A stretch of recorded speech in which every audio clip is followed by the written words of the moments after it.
Okay, I'm going to attempt something I've never tried before, but it captures a number of things I've always wanted to try. One is making things and having them pre-sorted and sized in little bowls. And in this case, I even wrote the ingredients on them so I could point to them and wouldn't forget. The second is highlighting New York Times. They're a great resource, and it's available to you for free through the California State Library and the Napa County Library. We'll have a link included. And three, since we're staying at home and not using a lot of time to go out to shop, these are all ingredients that I already had. So when I got this recipe this morning on Monday, the 6th of April, I looked and saw and there wasn't anything I didn't already have, and even better, I had everything twice over. So I was able to make it. It turned out edible, and I'm making it again. Okay, so here we are. It is a pound cake with cornmeal and orange zest. And the orange, actually, that I'll zest here in a second, is from a tree we have out front. And while it's just blossoming for the new year, I actually still had a couple of oranges hiding on the inside that I was able to take out.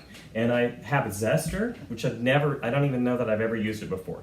So I zested it this morning and made one, and I'll probably be doing some editing along the way, so you don't necessarily have to watch me zest the whole thing. Also, in case I cut my finger, I was kind of worried about that, but all washed off and ready to go.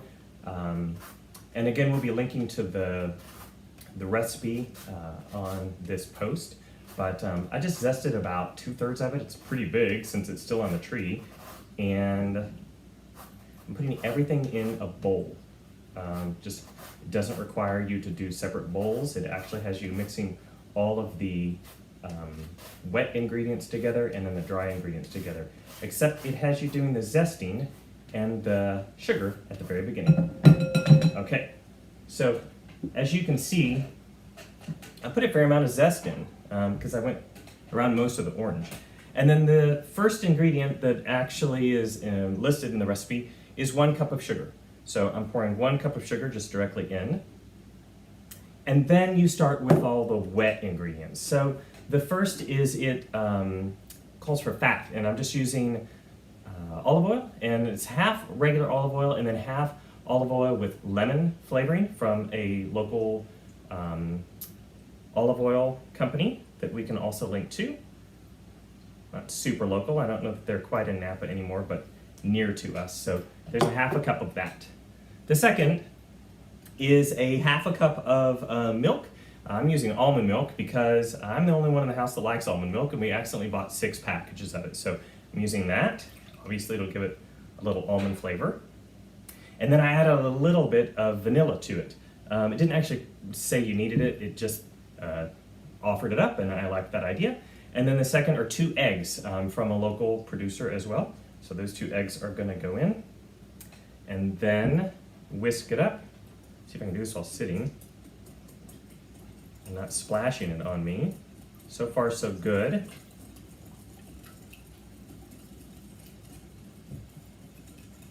And I say that's pretty good.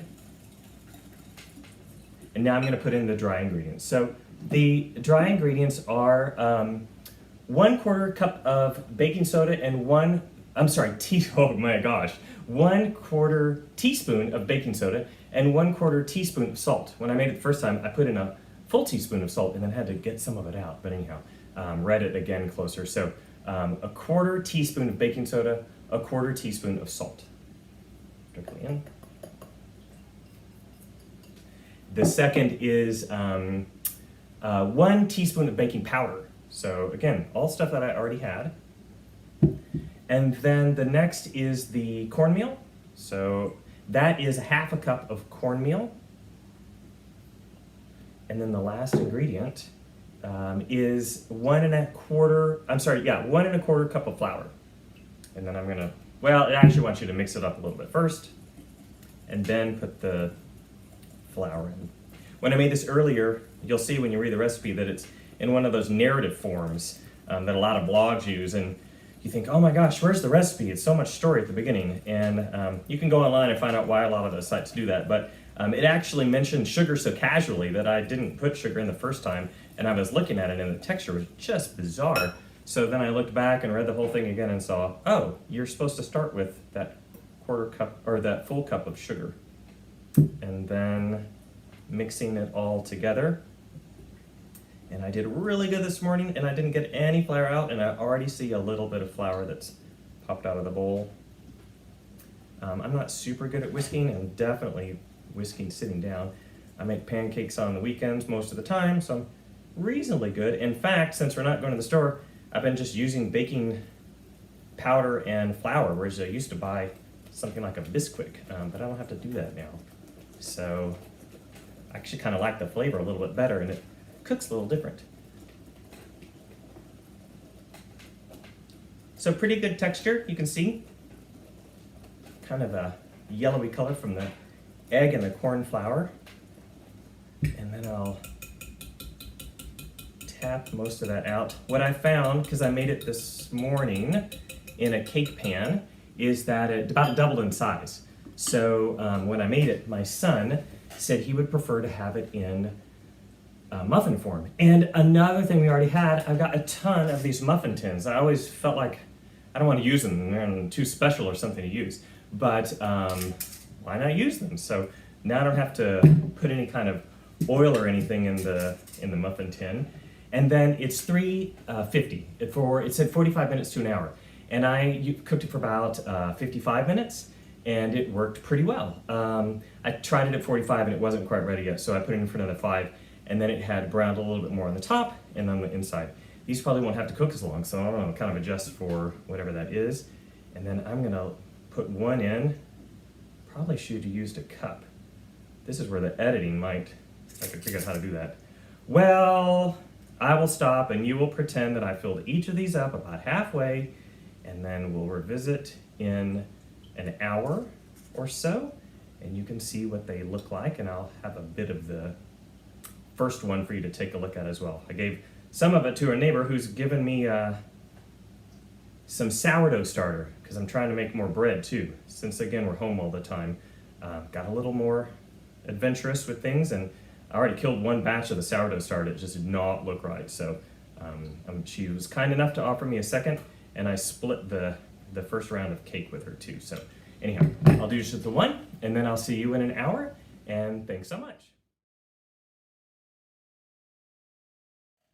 All right, we're back. It's been about 30 minutes. The first one took about an hour. The second one took about half that time, because they're in little muffin tins. So, and I filled up all the muffin things, and then I had some left over. So then I had these little bitty muffin ones, so I put some in that too. I got to make 8 more. So here are the 2. Again, 350 is not super hot, but there they are. I let them get a little bit brown on the top, not super brown, just enough. And then I'm going to pop up. Oh, this is Ryan right next to me. He is going to taste test. He's going to run and get a fork. We're going to take one of the little ones out.